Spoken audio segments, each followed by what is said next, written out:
Hayırlı kün, hürmetli milletteşlerimiz. Bugün bizim Dünya Stüdyosu'nda konak var. Ol tanılgan galime, tarih fenleri kandidаты, Tatarstan'ın ot kazangan medeniyet hizmetkari, hem bizim Tatarlar gazetesinin doimi avtoru, bik köp monografiyalar, kitaplar avtoru, Təmine Ahmet kızı Biktimirova. Hayırlı kün Təmine hanım. Hayırlı kün. Təmine apa, bizi bir şey Təmine apa deyip derşimeli. Çünkü biz yoktaşlar, birimiz köpten bilebiz. Ondan sonra biz Tatarlar. Biz Tatarlar, iyi.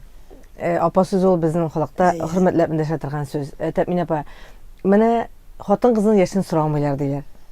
Lakin biz zorlap, ululap sizge şin көңелдән şuşu юбилейгез уңайыннан чакырдык бүгенге студияга сөйләшергә. Һәм безнең сөйләшер сүзләребез дә күп. Сез татар хатын-кызлар хәрәкәтен өйрәнгән олуг галиме. Менә мин сезнең белән аралашканда ук сизәм сездәге менә шу энциклопедик белемнең бай һәм көчле булуы. Датларны хәтерләвегезгә мин сокланам, менә шин күңелемнән әйтәм. Ни өчен сез үзегезнең хезмәтегезне менә шу татар хатын-кызларын өйрәнүгә багышладыгыз? Сеңнем, biz bit soğuş çırı balaları. Bizning yanında etiler bulmadı bit. Biz enilerinin bütün gazabın, bütün aşırgalangan hasretin ko'rib o'sgan kishi. Hem enilerge bulgan, naq mine enilerge bulgan hürmet, mena xатын kızlar bilen alarning turmushlari bilan shug'ullanirga etergandir deb o'ylayman. Ondan so'ng Shehabuddin Marzanining unuqchasi bor edi, Sufiya apa, Mustafina. Shu Sufiya apa ayta bir vaqtni, Təmine dey, Mine dey, bizning dey Xadicha apa Yamasheva bar edi. Eniyimning qiz vaqtında qo'ygan plombasi tishine dey. Shul plomba isani eni o'lgan vaqtda dey. Mine bilasizmi, Tatar xатын qizlari, men konferensiyalarda da aytam, Tatar xатын qizining buyukligin, onun çistalığın, onun aqlın anlatıp bitire alatırgan sözler yok. Anı burunғы galimler anlatkan, aytkan, ama bizim zamanda ala yok deyip aytip bitirip bulmay. Tatar xатын kızlarına hürmet eleki zamandagıça deyip de aytip bulmay. Şul Sufiya apa aytkandan soň uylap qaradım. Şuşu kadar namuslu da bulgan eken Tatar xatıны. Uylap qaragız әле, kişi 70 yıldan artık yaşagan, şul plombası ölgen vaqtda isen bulgan. Anilerine uylap qaragız әле. Bütün mine soğuş vaktinde bütün avul. Angarşı mine gil soğuşlar bulup durdu. 14. yıl soğuş vaktinde Kazan gubernasında 4 mertebe mobilizasiya ötkergenler. Demek soğuşırga yaraklı, işke yaraklı bütün irler alıp bitirgenler. Hem avul, şehirlerde de şulay yoktur deyip bilem. Bütün iş, bütün dünya, mine şu balalar terbiyesi, hem ulular terbiyesi, ul vakitte bit ulularga hürmet hazırgı şekilli tugil, ulular terbiyesi mine şu xатын kızlar kolunda kalgan. Eli jitmese, minde dokumentları var, Kazan gubernasına yazganlar, Женский batalyonu budum создавать. Eli xатын kızlardan soğuşur için batalyonlarda tüzülmekçi bulganlar. Bile Россия hükümeti, bile kimge tayanırga ikanin. Ağırlıklar kelse Tatarga hem Tatar xатын kızlarına tayana. Men bir yıl ot içinde Tatar kızları degen makalemni yazdım. Moskva hem Leningrad köklerin Tatar xatır kızlarına, Tatar kızlarına ışanıp tapşırganlar bit zenitçiler biz kubisi. Ol köklerini saklagan Tatar xатын kızları. Mine şundan soň indi kimge barıp tutunurga bola singlim. Kim turunda yazırga bola benim şekilli. Men bik yaratıp yazdım. Kızganış, men yazgan vaqtda arxivlarga da kirip bulmaydır. Misal için aytam, Xadicha apa bit ol repressiyalangan xатын. Anın şahsi işin menge ko'rsatmadilar.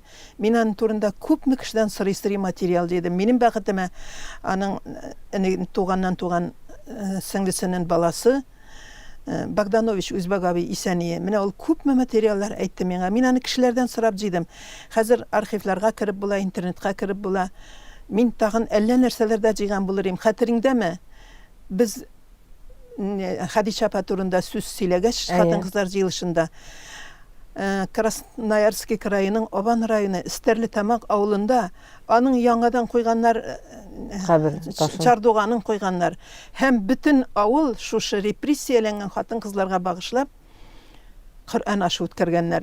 Mine jaladık bit şu vaqtda. Senem kuvanışыбызdan jaladık. Allah'a şükür eli özümüzün Tatarlar arasında şu xатын kızlarını hem özümüzün yönlü kişilerimizni ılılı bilgen kişiler de var iken Allah'a şükür. Tabii şu хезмәт дәврендә, шу эшчәнлеген дәврендә ничә хатын-кызны барлый алдың? Ой, сеңнем, Исәпләп караган юкмы? Исәпләп караганым юк. Исәпләп караганым Син юк. бит әллә кемнәрне, Сорбоннага хәтләр барып җиттең бит син. Казандагына да калмадың. Сорбоннага хәтле барып җиттем, әмма Сорбоннада безнең 5 кызыбыз укыган икән. Менә Сара Шакулованы яздылар, Аллага шөкер. Аның турында китаплар да бар, истәлекләрдә дә бар. Әмма Суфия апа әйтә бит, Сорбоннада нишләп ди бер генә кеше дип әйтәсез ди. Бишәви бит алар ди. Мин аны Богдановичка да барып, Үзбәк абыйга да барып сорадым. Үзбәк абый, сез, мин әйтәм, тарихны беләсез. Әнигезнең дусларын беләсез. Аның әнисе дә бит инде Илһами апа. Шушы Красноярский краенда Хәдичә апа белән бергә булганнар ишинде алар. Ул да бит яхшы белемле булган өчен репрессиягә эләгә. Ни Сорбоннада ди безнең ди 5 кыз укыган да ди, Тәминә ди. Үзбәк абыйның сүзе бу. 5 кыз бердән гаҗәпләнмәде ул. Аннан соң белдем мин аны. Сараның сеңлесе Ләлә дә барган, Ләйлә дә барган анда. Аннан арсын Гайша апа барган анда. Без ул Гайша апа турында язып та чыктык. Аннан арсын икесе Латвия татарлары кызлары булган. 5 кыз укыганнар алар анда. Аннан соң сугыш башлангач 14нче елда кайтып биткәннәр алар җанашларым. Чөнки кайтып җыри алмыйлар. Әле изләсән әллә кемнәр чыгар. Аннан соң менә бит безнең Женевада да укыган Габдрахманова Зәйнәп апа укыган анда, Суфия апа укыган. Суфия апа аны нидән соң сугыш вакытында фон Менде дигән кешегә кияүгә чыгып Германиядә, ул бит безнең татарларның җырларын, халык авыз иҗатын өйрәнеп китаплар чыгарган профессор. Ул аны татарча өйрәткәндер ди мин ул немецны. Суфия апа. Менә бит кызларыбыз әйме? Тәминә апа, менә билимгә омтылу, татар хатын-кызлары гомер-гомергә билимгә омтылган. Әлбәттә, аларга рөхсәт ителмәгән вакытларда күп булган, ләкин алар туктап калмаганнар, гел алга барып, шушы билим алучылары күп булган бит инде. Аннан соң мин былай дип уйлыйм, билим алу хатын-кызлар, кыз балалар өчен булмагандыр ул. Ир балалар өчен дә татар халкы шул кадәр билимгә, мәгърифәткә омтылган халык. Менә уйлап кара әле сеңнем, ни татарларда гына бит беренче дигасы әлиф бар. Әбиләр җыкларга жату белән безгә әлиф бит тисене укыта башлыйлар. Аннан арсын ул укып кына хәреф танып кына калмаган, ул бит җырларда җырлаган. Әлли-бәлли итәр бу. Үсеп буйга җитәр бу, үсеп буйга җиткәчтен мәдрәсәгә китәр бу. Шулай дип җырлаганнар. Мәдрәсәдән соң инде ул тагында аның балам укыса гына кеше булыр дип әйтә торган. Тагын читкәрәк китеп әйтим, күп сөйләшәм инде. Безнең педагогия институтында Трунский Йозеф Геннадьевич бар, Шимбә, еврей милләте буенча. Беләсезме, ул безгә нәрсә дип әйтте бер вакытны? Татарлар, сез укыгыз. Онытмагыз, сездә ул традициядә уку. Сез укысагыз гына кешелегегезне саклап калаларсыз диде ул безгә. Безгә зур исемлек бирде ул. Менә шушы китапларны укыгыз. Укымагыз теләсәң инде китапларны. Менә шушы китапларны укып кеше булырсыз. Мин аның китапларыннан теге Манфредның Наполеон дигән монографиясын әлдә сөйләп чыгалам. Менә шулай итеп безгә укырга өйрәтте ул. Һәм Казан авиация институтында эшләгән вакытта мин бит партия тарихын укыттым. Партия тарихын укытканда нәкъ дәреслектәге шикелле, шунда съезд булган, шул мәсьәләләр каралган, шуны үтәлгәннәр генә дип әйтеп сөйләгән булсам. Ул күңелсез булган булар, аны ул балалар үзе дә укый ала. Шулай бит. Менә ни кадәр кирәк булган ул белем. Менә шуны безнең бурынгылар аңлаган. Белем ул теге дәфтәрләр, китаплар белән генә чикләнмәй, баланың үз күңелендә дә омтылышы, күбрәк беләсе килү булырга тиеш һәрбер кешедә. Мин рәхмәт әйтәм шул әбиемә, ни кадәр ул миңа тарихи ниләр сөйлидер, истәлекләр сөйлидер. Сөембикәне дә мин әбиемнән ишеттем бит. Уйлап карагыз әле. Әтнә ягыннан кайткан вакытта Кала тауына карыйм да, мен әйтәм, безнең бийек нугай изе бит. Безнең нугайлар булган без бит инде. Бийек нугай изе бит. Шунда нугайлар килгәннәр, тирә-яктагы халыклар белән татулыкта, дуслыкта яшәгәннәр һәм Сөембикә. Сөембикә шикелле дәүләт эшлеклесен башка халыклар арасында әле белмим мин. Белмим сеңнем. Шушы бик кызганыч, Сөембикәнең һәйкәле дә куелмады Казанга. Шәһәребездә Сөембикә турында конференция үтте инде ул, әмма ул конференциядә бик җыйнак кына булды. Ул бөтен җирләрдә дә үтәргә тиеш. Ümitsiz шайтанга ди Алла бирсә без Сөембикәнең һәйкәлен Казанда күребез дип ышаныйк әле Тәмин апай. Алла кушсын, амин сүзең әйткән сүзләреңгә. Бик аяныч, әнә бит Муллашев конференциядә куанып кайткан эксподан. Була Сөембикә конференциядә була һәйкәл була дип куанып кайткан. Сөембикәгә янәшә куярлык Сөембикәбез белән бер генә дәүләт эшлеклесе хатын-кызында әйтә алмыйм мин сеңнем. Менә нинди горурлыгыбыз бар безнең хатын-кызлар арасында, Аллага шөкер. Тәмин апай, менә сез дә гади татар авылында туып үскән кыз. Ул вакытта менә сезнең заманда билимгә омтылу, мәсәлән, сез мөгаен беренче югары билим алган кеше булгансыздыр авылдан, шулай түгелме? Миндер сөйтәмме? Беренче югары белем алган әйе. Минем улым да әйтәдер, әни авылыгызда мәктәптә юк, ничек син институтка хәтле килеп кирдең дип әйтәдер ул миңа җанашым. Беләсеңме, безнең әни, безнең якта утын юк бит инде сеңнем. Утын булмагач колхоз кәнсәләрен кертте безнең әни. Шунда бер аннан соң инде мәктәптә укытучылар спектакльләр куялар, без шуларны качапса кирип карыйдыр барыбер. Аннан Шәмси абый бар, лозунглар язадыр. Шул минем 4 яшьләремдә, 5 яшьләремдә булгандыр инде, 5нче яшьләрем булгандыр 4 яшемдә. Шәмси абый нәрсә дип яздың дип сорыйдыр. Теге Шәмси абый минем җанда тырыша лозунглар яза. Шуннан соң менә әни дә безнең Тукайны беләдер. Шәмси абый да Тукайның шигырьләрен әйтеп куядыр. Мин бик кызыксынсам, Тукай шигырьләр белән җавап биреп, мине урынына утырта беләдер Шәмси абый. Шуннан мин Тукайның бездә инде уку йорты булган, кәнсәләр булгач, уку йортыда бездә урнашты, китаплар керә башлады безнең өйгә. Мин Тукайны укый башладым. Чөнки әни, монысына әнигә бурычлы мин. Әни безгә Тукай шигырьләре белән җавап бирәдер. Тегене менә сорасак, эш беткәч уйнарга ярый дигәчнән, менә шундый шигырьләр җиндеме. Кәҗә белә сарыкларны мин Тукайның балалар өчен язган шигырьләрен ятлый башладым. Һәм мактанып әйтим әле бүген, мин аның балалар өчен язган бөтен шигырьләрен күңелдән беләдер.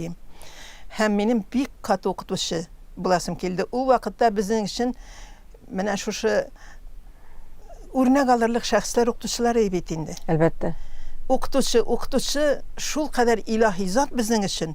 Аны ничектер хәтерен калдыру, аңа ничектер гади кеше итеп карау бездә башка да килмәгән. Бер вакытны укытучының өенә баргачыннан бәрәңге ашап утырганнарын күрдем дә аптырап калдым. Әни, укытучы бәрәңге ашыймын ул дип сорадым. Нәрсә ашарга теләгәнмендер, ашатырга теләгәнмендер укытучыдан. Шулай дип, әни, укытучы бәрәңге ашыймын ул дим. Менә шул кадәр укытучылар, аннан соң беренче сыйныфта үземне укыткан Кәүсәр апа, мин аны гел искә алам инде. Мин ул вакытта сез дип яшәргә кирәклеген дә белмидерим. Бардым да укучылар мәктәп ишеге алдында торалар. Апа, мине укыт әле дип әйтәм. Дигәнгә бик ыстарып. Синең яшең җитми бит әле, син әле 5 яшьтә тулмаган. Сентябрьдә, 6 октябрьдә туган мин. Апа, укыт мине дип әйтәм. Шуннан минем апам авыру булганлыктан 9 яшендә кирде беренче сыйныфка. Апам белән мин көн сайын мәктәпкә барадыр. Шуннан менә шу укытучы әйткән, Шәриф апа, бу баланы 2нче елга утыртып калдырсам беренче сыйныфта, ничек итеп аның рәнҗүеннән котылырмын? 2нче сыйныф программасын үтәлә ул, йөрсен дигән. Бер көн дә калдырмадым, бер көн дә инде. Мин бары арифметика дәресләренә генә өлгерә алмадым. Арифметика бик яраткан фәннәрем, әмма безнең 5нче сыйныфтан соң арифметиканы җүнләп укыткан кеше булмады. 8нче сыйныфта Мөнир апа укыткан Мөгыйнова. Аннан соң кирип киттем инде тарихка. Тарих әсәрләндерә торган инде. Бик кызганыч, без татар тарихын укытмадык. Татарстан тарихын укымадык дигән сүз укытмадык дип җибәрдем. Белмәдек без аларны. Менә әбием сөйләгәннәрдән, авыл кешеләренең сөйләгәннәрен тыңлап утырудан бөтенләй башка тарих бар икән дә белдем аннан соң. Тәмин апа, менә син укымадым дип әйтсәң дә, син менә үзеңнең чыгышларың белән, үзеңнең язмаларың белән мәктәп укучыларың гына түгел, менә безнең күпме укучыларга, тыңлаучыларга шушы тарихны сеңдерә алдың син. Менә шушы хезмәтең дәврендә шактый зур олы хезмәт бит инде ул. Һәм менә синең укытучылык хезмәтең Казан авиация институтында дәвам итә. Ничек син бу әлеге уку йортына килеп чыктың? Мин ялгышып Казан егетенә кияүгә чыктым 5нче курста укыган вакытта. Хәзер укып чыктык, өйләнештек, безнең торырга квартирабыз юк иде. Без аның белән кешенең пычмагында, кешенең аяк астында яши башладык. Шуннан соң мин әле татар теле әдәбияты бүлеген бетергәнгә күрә, татар теле әдәбияты һәм тарих бүлеген бетергәнгә күрә, Казанда ул вакытта мәктәпләр бетте. Мин укып бетергән 66 елда. Хәзер эш эзли башладым. Бер җирдә дә мине эшкә алмыйлар. Чөнки Казанда 2 мәктәп. Ул 2 мәктәптә укытучылар тулган. Кемгә хаҗәт? Татарча укытучы кеше. Шуннан арсы мин үземнең укытучым Валентин Андреевна Бондаренко КПСС тарихын бардым. Валентин Андреевна мин әйтәм, мин эшкә урнаша алмыйм бит. Шуннан соң аның ире Георгий Алексеевич Леонтьев, Аллаһның рәхмәте булсын бу кешегә, ул мине библиотекага урнаштыра алды. Кайныкына. Библиотекада мин 3 елга якын эшләдем. Шуннан үзебезнең библиотеканың директоры Маргарита Ивановна белән бик тарихи темаларга сөйләшергә яратадыр без аның белән. Ул мине сынап сөйләшкән булган икән. Бер вакытны КПСС тарихының КПСС тарихы кафедрасының җитәкчесе Якуб Шарапович килгәч, Якуб Шарапович, бу кызны алыгыз әле сез кафедрагызга, аның белмәгәне юк тарихтан дип сөйләшә икән. Мин тарихны чынлап та бик яратып укыдым сеңнем. Әйтәм бит, менә тагын кабатлап әйтәм, әгәр укытучылар ярдәмгә итмәсә, менә шундый китапларны укыгыз дип әйтмәсә, ул китапларга күздә төшермәгән булыр идек, белмибез бит аны нәрсә икәнен. Аннан соң минем бәхетемә, мин бит төзелештә эшләдем, арка сөягемне сындырып киттем төзелештән, укырга кергәнче инде. Шунда мин эшләдем Казтранстрой дигән, Казан транспорт төзелеше. Алар Сибирдән килгән кешеләр иде. Аның эшчеләре. Сибирдә бит инде революционерлар күбрәк, шулай бит. Алар менә минем укырга булган теләгемне шул кадәр аңлап алдылар. Анда библиотекар, китапханәче хатынга әйтәләр икән. Менә бу кызга игътибар итәл дип. Анда бит укучылар конференцияләре үткәрәләр иде. Ул вакытта безнең хәзерге шикелле түгел тормыш. Без активлар идек бит. Шул хатын укучылар конференция үткәрәсе булса, ул миңа Таня дип дәшәдер, бу китапны укып чыга күр, бу китап буенча без очраштырулар үткәрәбез, фәлән дигән шундый ниләр үткәрәбез, зинһар укып чык. Мин белер-белмәр татар русча белән шаулатадыр мин теләнем. Белгәнмендер инде, белмәсәм әйтмәсләр, шулай бит. Менә шулай итеп минем китап укуда бәхтем бик зур булды. Шуннан мин КПСС тарихы кафедрасына ассистент булып килдем. Башта лаборант булып утырдым, ана ассистент булып. Хәзер мин тормышымның иң бәхетле еллары булдымы синең бәхетле вакытың дип әйтсәләр, менә шушы Казан авиация институтында укыган елларым минем иң бәхетле елларым дип әйтер идем. Уйлап кына карагыз әле. Бер урынга 17 кеше конкурс. Ерак көнчыгыштан алып, Балтык буе илләренә кадәр безнең институтка укучылар килә. 17 кеше бер урынга. 9 институт бар авиационный СССРда ул вакытта. Балтык буенда Риганың үзендә институт гражданской авиация не бар, безгә укырга киләләр. Ул вакытта Рәшит Шакирович Нигъмәтуллин фронттан кайткан ата-анасы мөгаллимнәр, ул билемнең ни дип әйтергә инде, руслар кладезиләр инде, диңгезе булгандыр ул билемнең.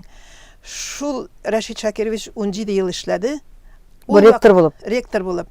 Менә аның шушы 5-нче уку залына зданиесына койган һәйкәле өчен әлдә иялам. Курынов басып тора. Метрдан артык үзенең мемориал тактасы. Рәшит Шакировичныкы китап бите шикеллегенә бер нәрсә. Шуны мин әйтәм, безнең җитәкчеләр дә игътибар әйтеп тә караганым бар. Юк игътибар, юк.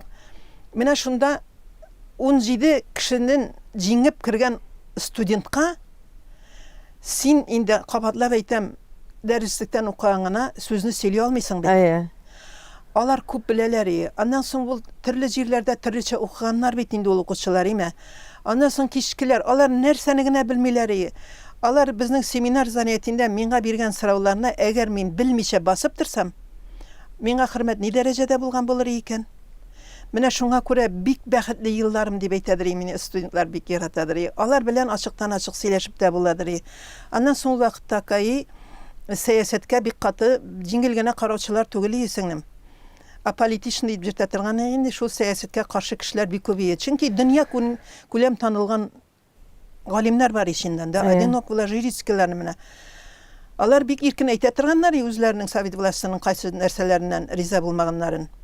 Студентлар аларны бит ирешәләр. Әгәр алар үзләренең дәресләрендә, занятияләрендә советка каршы бер сүз әйтеп, мин алар дөрес түгел дип студентлар белән талашып жатсам, без ничек чыгадыр ек беләсезме, мондай обстановкада. Ул вакытта кухняда гына укырга ярый торган пассив дигән газетлар чыгадыр. Тагын ТС дигәннәр бар. Без шыпырт кына Мәскәүгә баручы кешеләргә шуларны алып кайтырга куша торган идек. Һәм шунда Совет властының ярамаган җирләрен бик ачыктан-ачык әйтеп, шул ук галимнәр бәхәсләшеп утырган ниләрне, мәкаләләр була торган инде. Бездә нәрсәдер аңлый башладык бит шуннан соң.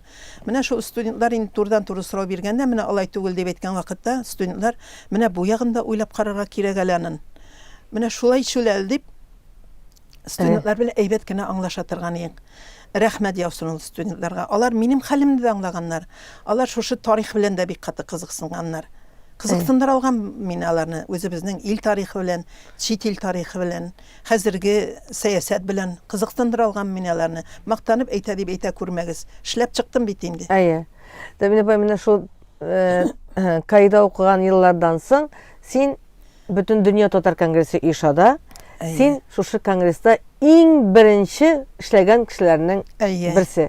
Сез анда бармак белән генә санарлык 4 кеше микән, 5 кеше микән? 5 кеше. Менә шуларның берсе син. Һәм андагы хатын-кызлар җәмгыятен Ак калфакны оештырып җибәрүдә синең ролең бик зур була. Әйе. КПСС тарих укыту бетте. Сыр җиңмерелеп төшкәч, кая барырга? Рәхмәт. Миңа Роза Туфитулова тәминә ди, бездә Ак калфак оешмасы оештырмакчы була, бездә хатын-кызлар оешмакчы ди. Хатын-кызлар турында бит минем диссертациямда хатын-кызларны социалистик төзелешкә тарту, Чуваш, Мари, Татарстан республикалары буенча.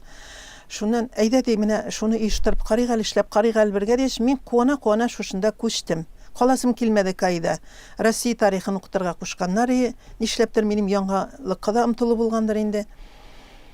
Шулай да мин күчтем. Күчтем, без 5 кеше, Рәшит Ягъфаров, Лили Сахаповна, Сахаповна безнең инде фонд җитәкчесе, Рәшит Ягъфаров, мин, Илдар менә әлдәшли, Люция әлдәшли.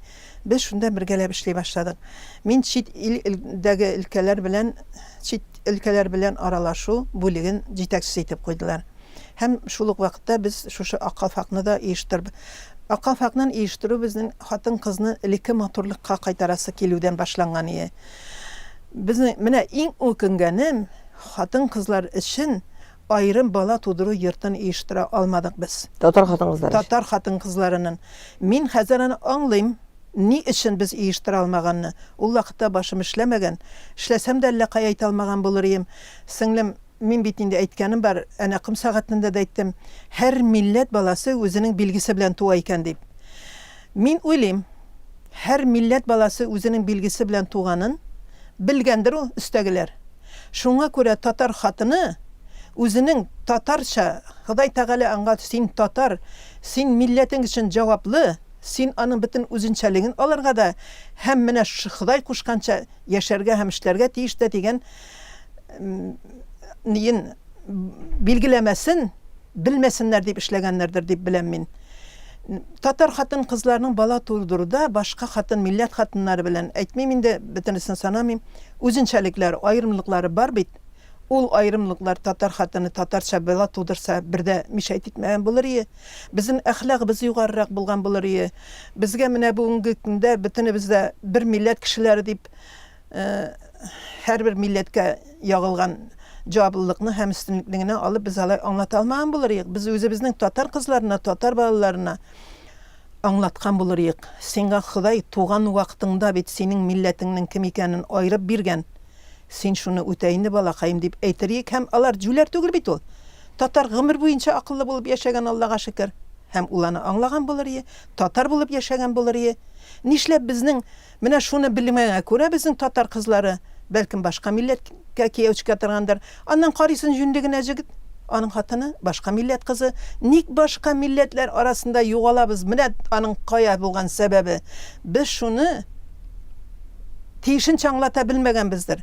Бәлкем безне әле тиешенчә яклаучылар да булмагандыр. Безнең җитәкчеләр арасында югыйса ул әллә нинди аның авырлыгы булмасы. Татар хатын-кызлар өчен айрым татар балалар йөртеп тудыру. Моның нәрсә авырлыгы бар? Нәрсә авырлыгы бар моның? Менә шул Сөембикәгә һәйкәл куймаган төсле инде бу. Тәминә апа, менә шул конгресста эшләгәннән соң күчәсең тарих институтына һәм шактый еллар тарих институтында, Шиһабетдин Мәрҗани исемендәге тарих институтында хезмәт иттең. Күп кенә китапларың чыкты. Менә минем Шәҗәрәм дигән китабың да синең Шу тарих институтында эшләгән елларда дөнья күрде бит инде балалар өчен. Минем бәхетемә менә әйтеп киткән идем ишәле мин сеңлем. Иң беренче миңа әнә шул Кастранстойның директоры өлкән кеше инде ул. Миңа ярдәм итешкә кергән, мин ул вакытта Казанга килгәндә паспортым юк иде. Татар хатынына кердем, апа алыгыз дип. Татар хатыны мине алмады эшкә. Мин чыктым да хәзер инде 2 ай буенча йөрдем бит, кем кундырса шунда кунып. Үксеп җылым, истерика булгандыр инде. Шунда өлкән генә 2 метрлыга якын гәүдәле бер абый, кызым нишләп җылыйсың дип сорады миннән русча. Мин ул вакытта русча укытуның рус теле укытучылар булмагач, беләсең инде сен артыгын туктый белмим менә әлдә сөйләшкәндә зиңар гафу итегез. Корова у нас умерла. Мама умирает дип әйтәм бу кешегә. Корова сдохла дип әйтә белмидер имән ул вакытта. Шуннан ул мине әйдәле, ладно, пошли доченька диде, теге отдел кадр җанны алып кирип китте. Ты ее почему на работу не принимаешь ты? У нее паспорта нет. Я не спрашиваю, есть у нее паспорт или нет. Она же плачет, что работать хочет. Доченька, тебе общежитие надо? Надо. Менә шулай. Менә шушы кешенең кай вакытта русларны сүгеп алам да, имә кай вакытта исемә килеп төшә Сергей Иванович Аполлон дигән кеше.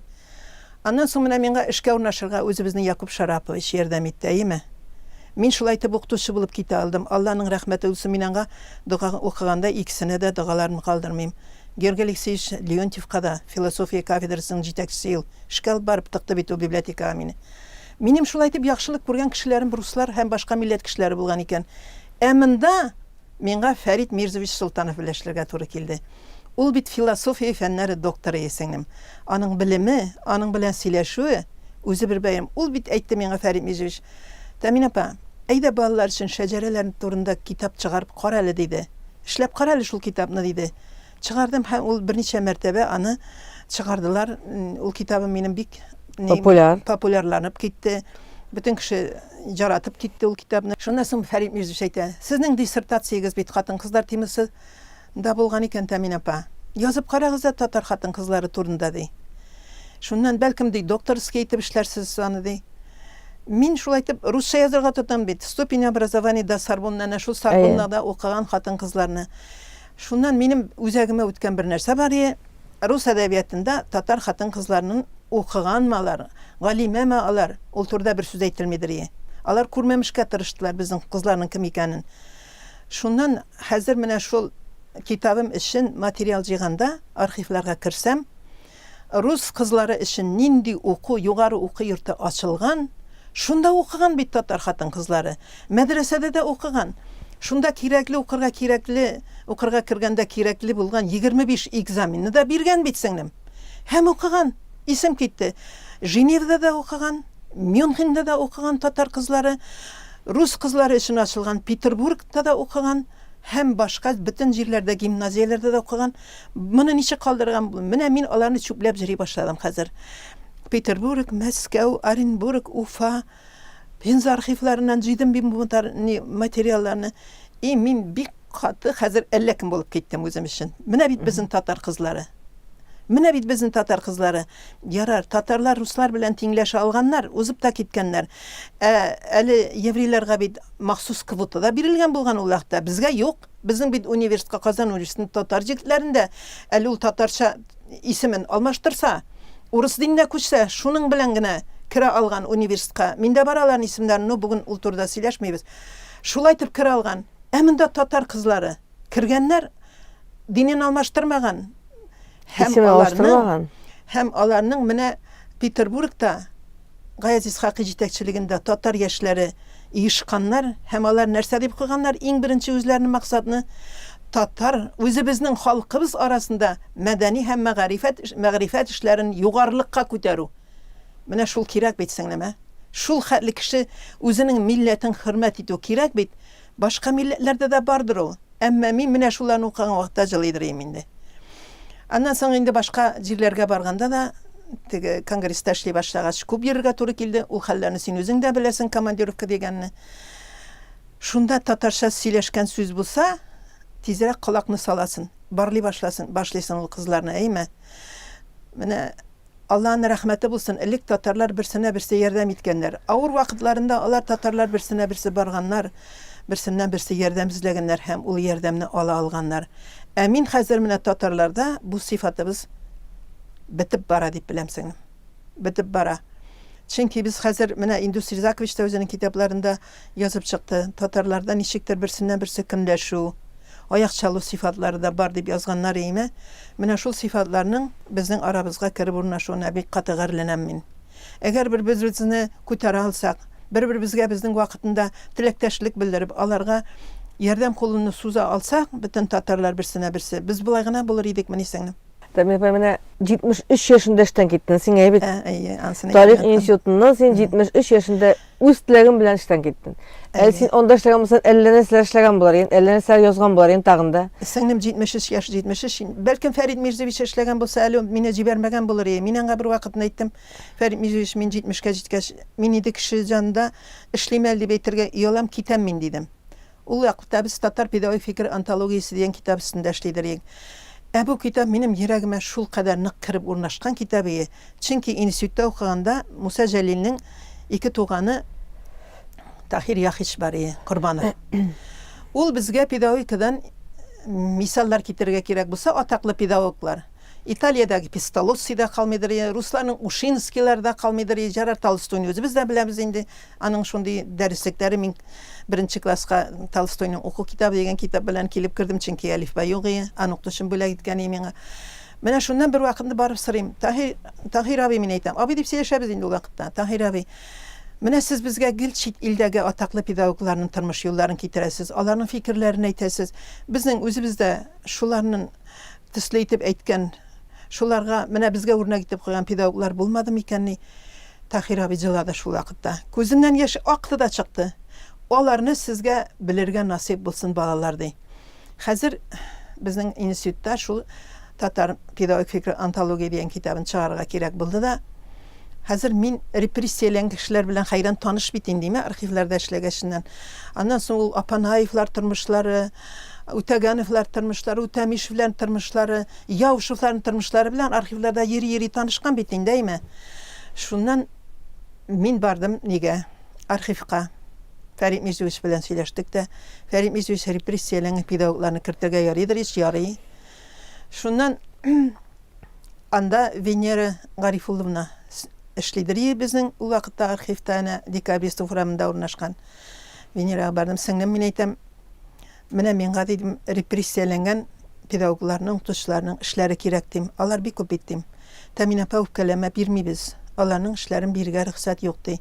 Мин җылап җибәрдем. Мин әйтәм, алар булмагач, алар бит инде безнең иң атаклы кешеләребез. Иң акыллы фикерләрне алар әйткән, ничек алар кермәсен?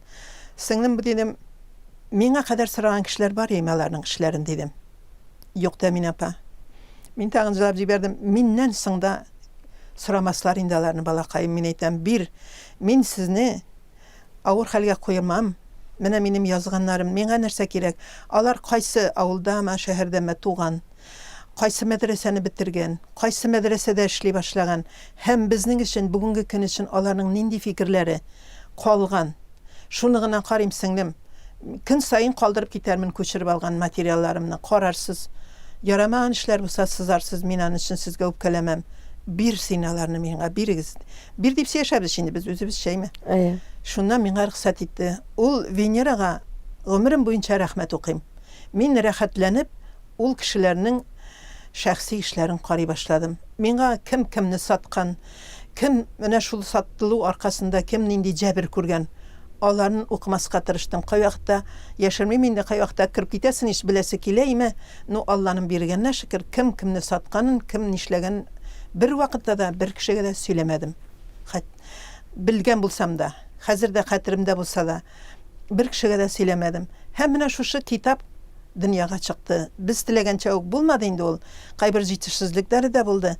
Әмма менә шушы һәрбер мәктәптә иман шарты шикелле, Коръән шикелле басып торырга тиеш булган шушы педагогик фикер антологиясе кызганычка каршы рекламада булмады ул китапка, телевидениедән дә бернинди дә кызыксыну күрсәтмәделәр. Һәм мәктәпләрдә дә юк, берничә мәктәпкә үзем алып бардым. Очрашулар үткәргән вакытта менә сезгә бүләгем булсын дип, шул китап калды. Киң кулланышы таба алмады. Нишләп безнең мәктәп укытучылары Burunғы безнең атаклы педагогларның фикерләрен беләселәре килмәде. Нишләп ул фикерләр белән балаларны тәрбияләүне максат итеп куймадылар. Хәзер дә аңламыйм. Ә үзем һаман сайын юк та ул китаптан гел файдаланырга торам. Хатын кызларыбызда булган, ир укучыларыбызда булган. Үкенечләр күп инде сеңнең. Тәмин апа, гомер булгач бардыр инде барсы да. Үкенечләр күп Инде инде. шактый гомер узылган, шактый хезмәт башкарылган, шактый эш эшләнгән, күпме мәгълүмат таратылган шушы еллар дәвамында. Син әле бүген дә бит тик тормыйсың, син әле авылыңның тарихын язып ятасың. Әйе. Авыл тарихын. Бу Этне районының Яңа Шимбер авылы тарихы. Әйе. Менә быел самоизоляция дигән нәрсә килеп чыкты ишендиме? Өйдә генә утырырга куштылар. Рәхмәт, менә шушы авыл тарихына кирип китүем белән мин шушы уңайсыз вакытларны да кичерә алдым. Ардым да мин архивларда электән үк кызыксынып киләдер инде авылыбызның тарихы белән. Торовчылар кайткан, торовчы кызларыбыз турында, урман кисте кызлар, һәйкәлләрне кем куяр дигән тракторчы кызларыбыз турында мин язадыр инде. Алар бит бөтенесе дә тарихтан, аннан соң кешеләрнең үзләреннән ишетеп, алар белән сөйләшеп, әле вакытта бөтенесе үлеп бетмәгән иде. Менә шушы мәкаләләрем дөнья күргән иде минем, шушы хезмәтләрем. Күп инде алар. Шуннан соң мин аларны җыештырып дип әйтим шунда, ил язмышын салып иңнәренә дигән китабымны куйган идем. Менә мин Аллага шөкер ничек яздым икән дип сөйнәм бу китабыма. Чөнки ул катка чыкмады. Аны гел сырыйлар Мәскәү, Петербург шәһәрләреннән дә, Оренбург шәһәрләрендә сораучылар бар. Нишләтер мин аны яңадан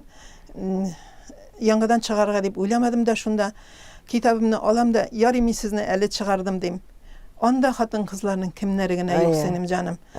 Кемнәре генә юк. Менә карагыз әле татар хатын кызлары арасында. Менә безнең заман кызлары, безнең заман укучылары декабрист хатыннарына бик каты без ис китеп сакланып укыдык инде. Имеш алар ирләр артыннан Читага кадәр барганнар. Аларның бит бару максатлары, бару шартлары хәзергечә булмаган сеңләмәйме? Аларның хезмәтчеләре дә булган. Аларга тиешле вакытта кареталарында биргәннәр, кирәк булганда атларын да җигеп биргәннәр. Алар барганнар, рәхмәт. Мин арга рәхмәт кенә әйтәм, көнләшмим дә. Ә миңа сөйләделәр Мәүдүдә апа турында. Мәүдүдә апа Сукыр мулланың хатыны, Олы Тегермәнлек авылыннан киткән, Балык Бистәсе районының, аңа бит егетләр әнә шул Сукыр егетнең Сукыр мулла булып эшләгән ул егет. Ул аның сукырлыгы да бик каты айны шартларда. Гава авырыннан кешенең күзе сукырая икән.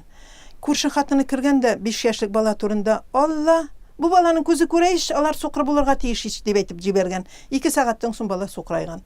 Әтисе мулла кеше моны җибәргән. Астрхан мулласына үзенең белгән, аннан арсын Касим шәһәренә җибәргән, үзе мулла булган кешеләр инде алар. Һәм бу бала күзле шәкертләрнең укыганын ишетеп, күңелдән Коръән шартын, Коръәнне күңелдән белгән, Коръән хафиз булып киткән. Шуннан аннан соң инде Петербургка кайткан, әтисе янына Петербургтан Гатчина шәһәренә теге гаскәри ниләр арасында эшләргә кушканнар, гаскәри солдатлар арасында аңа барып җиргә читен булган. Аннан соң соңыннан ул Петербургның мәчетендә эшли башлаган. Ни дип әйткән ул егетләргә, минем сукырлыгымны әйтеп риза булган бер кызны димләгез дигән. Егетләр кайтканнар Тегермәнлек авылына. Менә шундый сукыр кеше бар, чыгасыңмы? Һәм мәзин кызы Мәүдүдә миңа аның күңел күзе күрсә җитә дип риза булган. Әтисе дә аптыраган. Кызым укымасын микән? Укымыйм дигән. Петербургка килгән. Аннан хәерче булмаганнар инде алар. Аннан соң теге мулла бездә Аллага шөкер хәерче булмагандар. 12 бүлмәле квартира алып, ул кызлар укыта башлаган. Аннан соң тегесе ире инде Садретдин укыта башлаган ир балаларны. Һәм шуңа алгара китеп әйтим әле, аларны Петербургта кулга алганнар репрессияләргән вакытта, һәм үзенең укучылары коткарганнар, беләсезме? Иксендә. Менә шушы апаның, шушыларның 11 балалары булган, 5-се үлгән, 6-сы үлгән, 5-се исән. Һәм иң типчек баласына Садретдин хәзер мулла булыр дигән, бик талантлы булган балалары сугыш калган, сугышта үлгән. Хәзер Садретдин әйтә икән Мәүдүдәгә, карчык. Без бит аның каберенә туфрак салып кайтырга тиеш. Ничектер мин бара алмам инде. Минем үзем беләсен, сәламәтлегем юк, күземдә сукыр. Сиңа йөк кенә булырым. Һәм бу Мәмдүдә риза булган, үзе генә китәргә. Хәзердә аптырыйм, генеральный штабка барып, үзенең баласы кайсы фронтта сугышта үлә бит инде. Кайсы фронтта үлгән, шул частьларга барырга рөхсәт иткәннәр. Хәзер мөмкинме менә бу хәл? Юк. Шуннан генеральный штабтан фронт штабына моңа кагаз биргәннәр, рөхсәт кагазе. Фронт штабына баргач, моңа 2 солдат биргәннәр. Каберләрне, теге бала кайда, бу часть кайда сугышкан, шуның буенча бу хәзер эзли башлаган баласының каберен. Нинди кабер ул? Чокыр сеңлем. Беренче чокырны ачуга ул ниткән, хушымнан язган теге каберләрдән чыккан ис, анда хәлләр күргәченнән ул җанашым аңын югалткан торган, шуннан арсын шушы кабернең гәүдәләрен, үле гәүдәләрне үзебезчә мусулманча салып чыккан. Монда юк. Китәләр картадан карыйлар, кайда тагын шундый ни бар, чокыр бар. Китәләр, шулай итеп ул 6 чокырны ачкан. 6-чысында гына улының аягындагы миңе белән эзләп тапкан. Менә мондый. Бу хатын бармы берәр тарихта, бүтән җирдә? Юк. Әнә Сербиядә сугыш барган вакытта, Югославиядә бер хатын каяндыр килде, үзенең инесенең каберен эзләп. Һәр сугышчы өчен аерым кабер, утырды да дәгасын укыды да китте. Әми чагыштырып карарга мөмкин. Ничә мәртәбә мөселман киносын төшергән кешеләргә әйттем. Зинһар өчен дидем, бу бит тарихта кабатланмаслык хәл. Төшерегез, белсеннәр татар хатыннарының кем икәнен дип әйме. Юк сеңлем, искә алучы да булмады. Без үзебезне күрсәтә дә белмибез. Без үзебезнең кадерне дә белмибез, үзебезнең халкыбызның. Аннан соң бу Хәдичә апаларны уйлап кына карагыз әле. Хәдичә апа Коми лагерында, менә Ямашевны искә алдык бит инде. Коми лагерында утырган вакытта анда ирләр бер баракта, хатын-кызлар бер баракта. Кайбер ирләрнең хатыннары белән сөйләшәсе килә бит, но аларны сөйләштермиләр. Аларга андый иркенлек юк. Хәдичә апа врач буларак әле территориядә иркенләп йөрергә мөмкинлеге булган кай вакытта. Ул җанашым ирләрнең хатларын теге хатынына илтеп бирә икән, хатыннан алып кайтып нигә иренә бирә икән. Әгәр үзен белеп алган булсалар, берәр кеше әйткән булса, ул хат почтальон рәшендә йөри дип әйме, аны бит шунда ук терәп аткан булырлар. Менә ул аңа әнә теге Чирков дигән кеше аның менә нәкъ шул сыйфаты өчен «И все было не так» дигән китабында керткән сеңнем. Ул китапны алгач, шунда Хәдичә апа турында утыргач, алдым да, "И газиз Аллам, тагын кемнәрең бар икән синең без белмәгән" дип әйтеп утырдым. Җыладым, мин аларның менә шундый үзебезнең кабатланма шәхесләрнең тормыш юлларын укыганда минем җыламыйча калганым юк сеңнем. Ходай биргән бит шушы кадәр матур сыйфатларны. Биргән безнең кызларыбызга гына. Ул бит Чирков андагы рус хатыннарында язаладыр. Әгәр рус хатыннары шуны эшләсә. Тәмин апа, синең хезмәтең бик зур, башкарган эшләрем бик күп.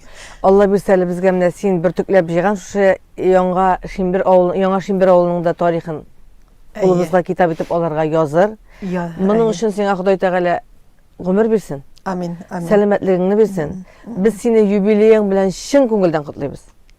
Рәхмәт. Исән сау бул. Син безгә бик кирәк.